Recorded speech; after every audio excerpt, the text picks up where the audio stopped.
client avec Thierry Arène qui va bien évidemment se présenter. Je vous rappelle que vous avez un petit chat sur la droite de votre écran. N'hésitez pas à poser des questions. Monsieur Arène y répondra en fin de session. On a à peu près 20 minutes de discussion et on passera 5 à 10 minutes derrière pour gérer les réponses. Monsieur Arène, je vous laisse la place. Tout à fait. Merci beaucoup. Bien, écoutez, effectivement, je vais animer pendant 30 minutes environ donc une session autour de la question le CRM, donc le logiciel de gestion de la relation client, ce n'est pas que pour les grands. Donc, je vais essayer de vous expliquer, de vous donner quelques repères pour pouvoir répondre donc à cette question.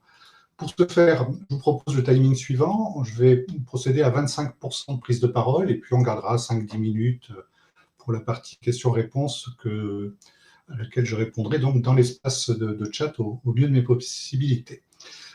Petite présentation, pour ma part, j'interviens avec 2 casquettes. La première casquette, celle de la Mêlée, qui est une association que certains d'entre vous connaissent peut-être, qui est une association numérique basée en Occitanie. Et ici est résumée, je dirais, notre vocation, facilitateur du numérique en Occitanie, avec 2 grandes implantations que sont Toulouse et Montpellier. Et nous travaillons principalement autour des thématiques du digital, en nous adressant aussi bien à des publics B2C que B2B. Donc on fait du B2B2C pour l'inclusion digitale donc, auprès de nos territoires et de nos entreprises. Donc ça, c'est ma première casquette en tant que vice-président chargé de la transition numérique des entreprises. Et j'ai une deuxième casquette plus professionnelle, qui est une casquette d'expert CRM et ERP, ce qu'on appelle les entreprises ressources planning, les logiciels de gestion intégrée, et les CRM, gestion de la relation client, avec une activité qui s'appelle CRM ERP Catalyst et qui va me permettre de vous donner un petit peu de mon expertise dans cette intervention rapide. Donc, au programme, ce que je vous propose, c'est principalement de m'adresser à des gens qui ont des questionnements en tant qu'artisans, commerçants ou TPE. Mon entreprise a-t-elle réellement besoin d'un CRM ? Donc, ce sera la première des questions à laquelle nous répondrons. Ensuite, comment choisir son CRM dans cette jungle logicielle? Et je vous donnerai quelques repères à ce sujet. Et puis ensuite, quelles sont les bonnes pratiques pour mettre toutes les chances de son côté pour réussir l'implémentation et l'installation d'un système CRM. Et enfin, je vous donnerai quelques idées très concrètes de tarification. On parlera aussi des tarifs logiciels que des tarifs services qui pourraient être nécessaires pour certains d'entre vous. Pour commencer, je voudrais faire une définition de ce qu'est le CRM. Donc ici, c'est une définition assez académique, mais qui est assez explicite. Le CRM, c'est l'ensemble des outils et techniques destinés à capter, traiter, analyser les informations relatives aux clients et aux prospects, aux tiers en général, dans le but de les fidéliser en leur offrant le meilleur service. Je trouve que cette définition est assez bonne. Il lui manque juste une certaine dimension qui est plutôt la dimension contact au sens large. On parle à côté de prospect, vous avez vu entre parenthèses les tiers. Ce sont tous les tiers en relation avec l'entreprise qui peuvent être gérés dans un CRM. Ce sont vos fournisseurs, vos partenaires, vos sous-traitants, vos banquiers, vos experts comptables, et ainsi de suite. Toute la relation avec l'entreprise peut être centralisée à l'intérieur d'un système de CRM. Alors la question, mon entreprise a-t-elle réellement besoin d'un CRM? Je vous donnerai un premier chiffre. Moins de 40% des entreprises françaises sont équipées aujourd'hui d'un CRM. Donc vous imaginez, plus de 60% d'entre elles, et c'est peut-être votre cas, sont en attente d'implémentation d'un système. Et il viendra certainement un jour. Quelles sont les quelques raisons ou les constats que nous faisons aujourd'hui sur ce marché du CRM? Aujourd'hui, plus de 60% des entreprises n'interagissent pas avec leurs clients de manière personnalisée. Alors, vous travaillez certainement avec des relations auprès de vos clients, mais répondez-vous très précisément à leurs attentes. Est-ce qu'ils ne reçoivent pas des informations plutôt générales de votre part ou reçoivent-ils vraiment des informations pertinentes qui fait qu'ils vont accepter de recevoir vos informations sans chercher à se désabonner régulièrement? Ça, c'est un premier constat. Les marques qui proposent une expérience personnalisée enregistrent une hausse de chiffre d'affaires de 6 à 10%, soit une croissance 2 à 3 fois plus rapide que les autres. Ça sous-entend clairement ceux qui ont un CRM qui permet de personnaliser cette relation, eh bien, augmentent et améliorent leur chiffre d'affaires de manière significative. Et puis, une troisième donnée, une hausse de 2% du taux de fidélisation grâce à un logiciel de CRM, ça a le même effet que si vous faisiez des baisses de prix de l'ordre de 10%. Donc ça, c'est un point très intéressant. Et ce taux de fidélisation, on peut largement l'augmenter grâce à la mise en place d'un CRM. D'autres raisons qui amènent à mettre en place un CRM, les entreprises qui sont à la recherche de nouveaux clients. Il existe des CRM aujourd'hui dotés de moteurs d'intelligence artificielle capables de vous soumettre régulièrement, voire tous les jours, des leads, des prospects, des nouvelles affaires potentielles qui, comme par hasard, ressemblent comme deux gouttes d'eau aux comptes que vous avez déjà signés et réalisés et qui sont mémorisés dans votre CRM. Autre critère, monter une campagne commerciale. Il n'y a rien de plus simple que de pouvoir simuler ou monter réellement une campagne marketing, d'emailing, de print, de documents imprimés ou de mailing papier, de campagne SMS, de campagne téléphonique. Toutes ces campagnes peuvent être traitées à l'aide d'un système CRM. Ensuite, piloter l'activité commerciale. Vous avez des commerciaux dans vos équipes, ça va être la possibilité, de manière centralisée, de faire un suivi de l'ensemble des portefeuilles d'affaires directement dans la solution.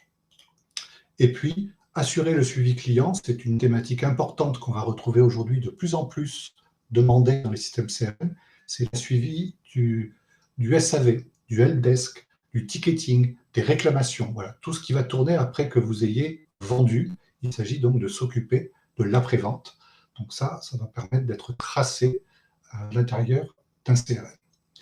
Alors vous allez me dire, OK, bon, ben, d'accord, il faut partir sur un CRM, mais lequel choisir? Effectivement, quel CRM choisir dans une jungle logicielle qui est assez importante? Un chiffre, 200. 200, c'est le nombre de CRM présents sur le marché français. Et je dis bien sur le marché français. Il y en a très précisément à cette heure-ci 196 solutions disponibles sur le marché. Alors, il y a parmi ces solutions vraiment de tout. Là, vous avez un panel de logos. Alors, ils ne sont pas nommés, mais de tout un tas de logos d'éditeurs.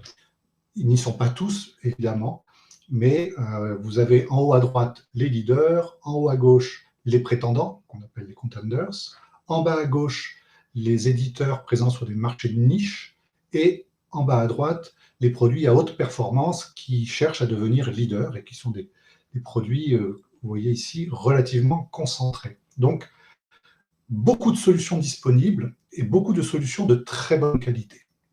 Alors, parmi ces solutions, on va trouver aussi bien des solutions à 0 €, gratuites, pour certaines dites open source, ou pour certaines prévues en freeware ou en freemium. Et puis, certains d'entre vous vont décider de consacrer du temps pour pouvoir tester ces solutions, qui sont des solutions gratuites. Et ça va prendre quand même un certain temps. Autre solution, c'est se faire accompagner dans le choix des solutions. Parce que trouver des solutions gratuites, vous allez en trouver pléthore sur le marché. Vouloir toutes les tester, ça paraît relativement difficile. Donc, souvent, les entreprises cherchent à se faire accompagner, ce qui est typiquement la vocation de CRM Catalyst. Dans ce cadre-là, on est amené donc à mener des consultations. Il y a des méthodes, des approches particulières pour pouvoir consulter 2, 3, 4 éditeurs qui auraient été déjà présélectionnés en vue donc de réaliser une affaire avec vous. Quelques solutions. Alors ici, j'ai fait volontairement apparaître certaines solutions un peu en vrac. Ne voyez pas ici de limite particulière, mais ce sont des noms qui reviennent assez souvent, en particulier sur les configurations de petite et moyenne taille.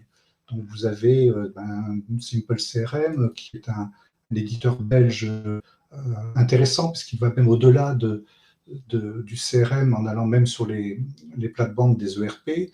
Corymbus, qui est un éditeur en devenir très intéressant sur la partie force de vente, très original et très ergonomique. YouPilot, pareil, une orientation extrêmement force de vente. Vous avez peut-être participé précédemment à un atelier autour de Zoho. avec d'autres partenaires.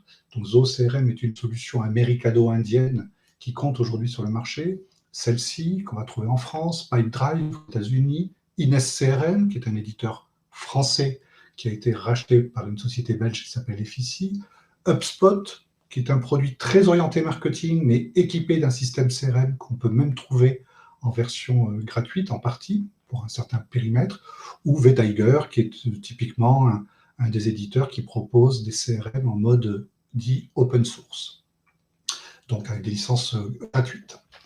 Alors, comment mettre toutes les chances de son côté pour réussir son intégration, c'est-à-dire son installation et son paramétrage de son CRM? Alors, quelques recettes que je partage avec vous, et qui sont bourrées de bon sens.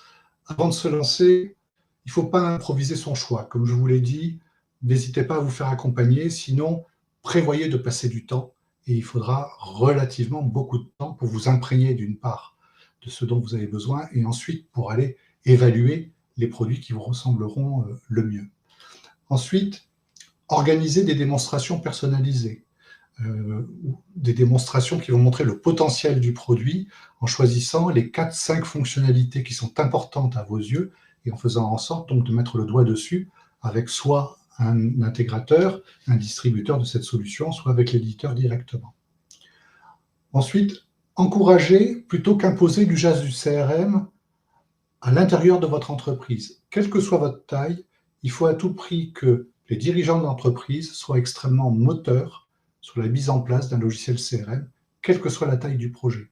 Que ce soit pour 2-3 postes, pour 15, 20 ou 50, cette problématique reste la même partout. Donc, encourager l'utilisation de ce produit, faire sauter les barrières sur le fait que c'est un outil de flicage et autres, c'est largement dépassé tout ça. Il existe pas mal d'argumentation pour vous aider à encourager donc l'usage du système CRM au sein de l'entreprise et permettre à chacun de voir aussi ce qu'il va en tirer au quotidien.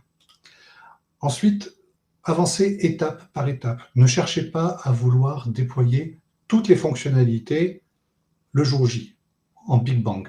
Ce sera très difficile à intégrer. Donc, commencez par des choses simples et étape par étape, peut-être tous les 15 jours, tous les mois, selon l'importance de votre projet, vous allez cadencer et libérer des fonctionnalités au fur et à mesure, comme ça, dans le temps. C'est le meilleur moyen de faire en sorte que les gens appréhendent et s'accaparent la plateforme CRM, quelle qu'elle soit. Ensuite, gérer des données simples. Faites en sorte que toutes les données qui vont être alimentées dans votre CRM soient des données pertinentes. N'hésitez pas à utiliser le mode télégraphique pour faire des comptes rendus. On n'a pas besoin de faire de la grande littérature dans un système de CRM. Un système de CRM qui va être exploité, les utilisateurs ont juste besoin d'avoir la quintessence, les éléments principaux du compte rendu, de la relation, de l'incident et ainsi de suite. Donc, en faisant des saisies d'informations de manière simple, vous fiabiliserez en même temps aussi la nature de ces données. Et puis, faites en sorte, une fois que l'outil est mis en place, de vérifier l'usage qui en est fait et de continuer à l'encourager. C'est important de se rendre compte que les utilisateurs utilisent bien le produit. Il y a certains logiciels qui vous permettront de pouvoir visualiser le taux d'usage par utilisateur ou par équipe. D'autres outils vous permettront de voir le taux de remplissage, voire d'une fiche contact, d'une fiche société ou d'une fiche opportunité. Donc, vous pourrez très rapidement vous rendre compte si chacun joue le jeu ou pas. Et faire en sorte de mettre en place à ce moment-là on va dire des mesures correctives. Donc, voilà, vérifier l'usage, l'encourager dans le temps, ça c'est quelque chose effectivement d'essentiel. Quel budget prévoir en logiciel et en service avec un système de CRM? Alors, je vais vous donner quelques exemples de tarifs. J'ai choisi arbitrairement quelques éditeurs. Donc, pour commencer, je prends Zoho. Zoho a l'avantage d'avoir une offre très large qui va, vous le voyez, de 14 € par utilisateur et par mois jusqu'à 52 € avec une version entreprise à 50 €, qui est une version particulièrement représentative pour les TPE et PME. Il faut savoir qu'il existe une version gratuite, voire même une version pure commerciale, lead management, qui est moins chère. Donc, il y a tout un panel d'offres commerciales sur Zoho CRM, qui est ce fameux logiciel américano-indien. Je dis américano-indien parce que les équipes de développement sont en Inde et le marketing et le commerce, c'est plutôt aux États-Unis. Ensuite, un autre éditeur, Effici. Je vous parlais tout à l'heure de Ines CRM, qui a été racheté par Effici il y a quelques mois de cela. Mais vous avez des éditions logicielles chez cet acteur belge qui démarrent à 20, 40, 60, ça peut monter jusqu'à 85 € par utilisateur et par mois pour les versions plutôt haut de gamme, voire très haut de gamme. Et là, vous avez affaire à des solutions particulièrement sérieuses et avec un éditeur qui est en train de rentrer dans le top 5 des éditeurs européens aujourd'hui par croissance externe, principalement. L'empereur du CRM, l'inventeur du CRM en mode cloud, on va dire, c'est Salesforce. Donc Salesforce, oui, ça peut paraître cher, ça intéresse plus principalement les grandes entreprises ou les startups qui ont des budgets à consacrer à leur outil CRM en devenir, parce qu'ils savent qu'ils vont grossir énormément. Donc Salesforce a une raison d'être au sein des startups.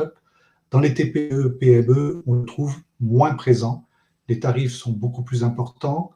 On ne cache pas que la version à 25 €, vous avez très peu de fonctionnalités disponibles à ce prix-là, comparé à une version starter à 20 €, voire même à 14 € dans un Zoho ou un Effici. Donc, ça reste une solution référente, en particulier pour les PME structurées et les grandes entreprises. Autre acteur qui démarre aussi à 0 € avec une version typiquement pour les indépendants, les entreprises unipersonnelles, Monday, avec, vous voyez, des tarifs qui vont 8, 10, 16 €, qui sont des tarifs largement abordables. Et là, on a affaire à un produit qui est très tourné vers l'ergonomie et la simplicité.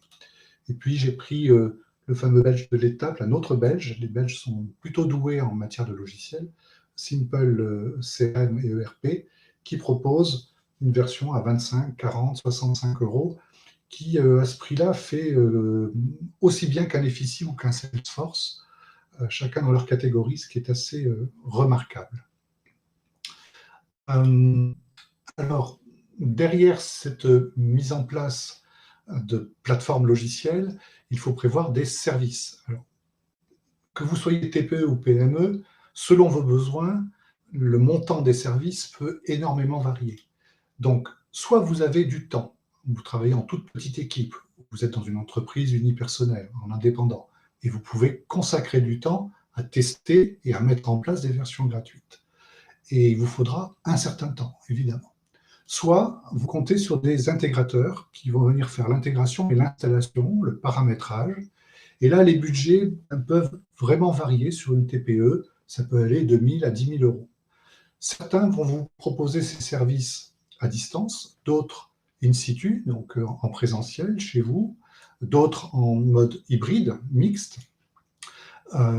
Certains vous proposeront des services sous forme de package où vous allez disposer de 10 heures, 20 heures, 30 heures à disposition pour pouvoir les solliciter et vous faire aider dans le déploiement de la solution. D'autres vous proposeront un programme de paramétrage, de transfert de compétences progressif. Donc, il existe tout un tas de panels, je dirais, de services, sachant que 10 000 €, c'est un montant pour lequel on met en place des périmètres importants en termes de CRM, la force de vente, le marketing. Et puis, si on veut rajouter, par exemple, de la gestion de services et autres, il faut peut-être s'attendre à rajouter un petit peu de budget service supplémentaire.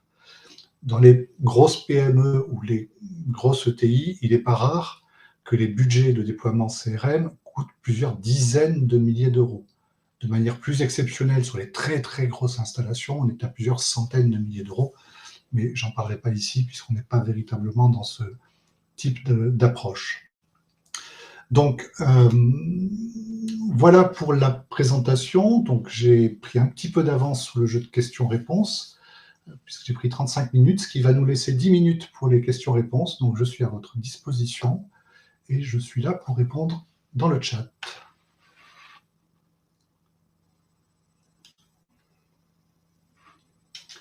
La première question étant toujours la plus difficile.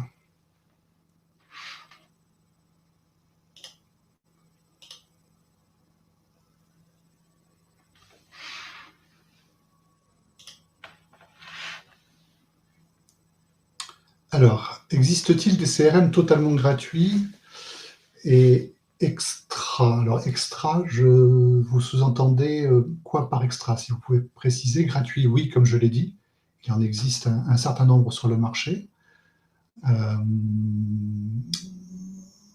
Alors, deuxième question, que pensez-vous de Dolibar? Dolibar est une solution dite aussi open source. Je vous parlais de vTiger tout à l'heure. J'aurais pu en citer bien d'autres. Dolibar fait partie des solutions sérieuses aujourd'hui sur le marché qu'on trouve en France dans un noyau open source et qui tient la route, effectivement, qui a l'avantage en plus d'intégrer un périmètre de gestion commerciale. Extra, c'est-à-dire aussi bien que ceux que vous avez présentés. Donc, oui, je reviens à la question précédente, les gratuits extra, et aussi bien, oui, il y avait Monday, il y avait Zoho, qui restent des solutions sérieuses. Alors, vérifiez surtout la limitation fonctionnelle ou technico-fonctionnelle qui est proposée par ces différents logiciels dits gratuits, mais les open source sont très ouverts, il y a moins de limitations. En revanche, vous avez un noyau open source qu'il faut que vous paramétriez complètement, puisque ce n'est pas une version payante que vous avez, c'est une version dite communautaire. Mais après, les produits commerciaux qui sont en version gratuite sont systématiquement limités. Ensuite, le gratuit est suffisant pour une entreprise unipersonnelle? Oui, ça peut tout à fait l'être. Beaucoup d'entreprises utilisent par exemple du Zoho en unipersonnel ou du Monday. Que pensez-vous des solutions sur mesure? Alors, les solutions sur mesure, très honnêtement, il y en a de moins en moins. Les entreprises qui se font concevoir un CRM sur mesure en 2021, je n'en croise quasiment plus du tout, si ce n'est de manière très exceptionnelle dans certains métiers extrêmement spécifiques. Mais même dans ce cadre-là, aujourd'hui, les CRM un peu haut de gamme sont devenus tellement puissants en termes de transformation qu'on peut répondre à peu près à n'importe quel métier sur mesure. Pouvez-vous donner une idée du nombre de clients et de tiers par logiciel? Alors, une idée du nombre de clients tiers. Il n'y a pas de limitation. Dans un CRM, c'est absolument illimité. Après, les éditeurs vont vous proposer des plateformes pour plus de 70% d'entre eux en mode cloud, donc dans des infrastructures serveurs qui leur sont propres et qui sont plutôt bien taillées à peu près chez tout le monde. Donc, certains vous diront que la capacité du disque de leur serveur est limitée à 5 gigas, 10 gigas et autres. Vous pouvez mettre quelques centaines de milliers de clients sans aucun complexe dans des systèmes CRM. Comment créer dans les équipes une appétence dans la gestion des équipes au quotidien? Avez-vous une offre dans ce domaine? Alors, oui, il y a des démarches, des trucs, des astuces, des discours, une terminologie, des retours d'expérience à partager avec les équipes pour leur permettre d'accéder à un système CRM. Et bon, c'est effectivement tout un métier, et c'est entre autres notre métier. Est-ce que j'ai d'autres questions? Oui, pour le nombre de tiers, donc j'ai répondu, effectivement.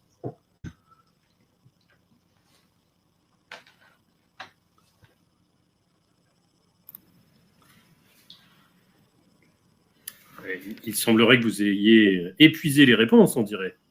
Ben, écoutez, a priori, donc avec 5 minutes d'avance, pas de souci. Non, mais on a encore le temps. C'est vrai que dans les toutes petites entreprises, les CRM ne sont pas forcément les premiers produits auxquels on songe. Très souvent, on songe d'abord à une connexion Internet ou une visibilité Internet avant même de penser à gérer les clients. Est-ce qu'on n'est pas dans une inversion du timing là? Alors, oui, parce qu'aujourd'hui, la priorité pour un indépendant, c'est de s'équiper d'un outil de gestion de la facturation, on va dire, quelque part, Ouais. voire du suivi de ses temps en termes de mission. Voilà. Pour ceux qui font du négoce, c'est une gestion commerciale avec stock, articles, approvisionnement. Donc, c'est le focus premier. Donc, c'est vrai que le CRM arrive souvent en deuxième phase. Aujourd'hui, il faut savoir que le CRM est le logiciel de gestion le plus demandé par les entreprises et le plus installé. Pour une raison simple, c'est que c'est lui qui manque aujourd'hui à l'appel. Tous les autres domaines sont particulièrement bien dotés et bien couverts. Donc, c'est aujourd'hui, depuis maintenant plusieurs années, le premier logiciel de gestion le plus demandé par les entreprises. Et plus ça va, plus la taille de l'entreprise est petite, plus elle a un besoin aujourd'hui de CRM. Et il est vrai que la Covid a accéléré ce mouvement. Les entreprises ont profité, on va dire, de la période du confinement pour peaufiner leur système de CRM et pour aller plus loin dans l'établissement de la relation avec leurs clients, pour garder ce contact, justement. Donc, ça a très bien fonctionné. Je ne vous cache pas qu'on a eu une très belle activité pendant 1 an et demi. Là. Pour conclure, ce que je vous propose, c'est éventuellement de continuer cette discussion, mais sur le stand de la Mêlée numérique, puisque nous allons bientôt enchaîner avec une autre conférence, cette fois-ci sur la région qui se mobilise autour de la transition numérique. Je sais que la Mêlée est aussi un partenaire historique de la région sur ce sujet-là. Tout à fait. Il y aura encore plein de choses à voir. Mesdames et messieurs, merci, et puis au plaisir de vous retrouver sur les différents stands, notamment celui de la Mêlée avec Monsieur Arène. Merci, au revoir. Merci à tous, à bientôt, au revoir.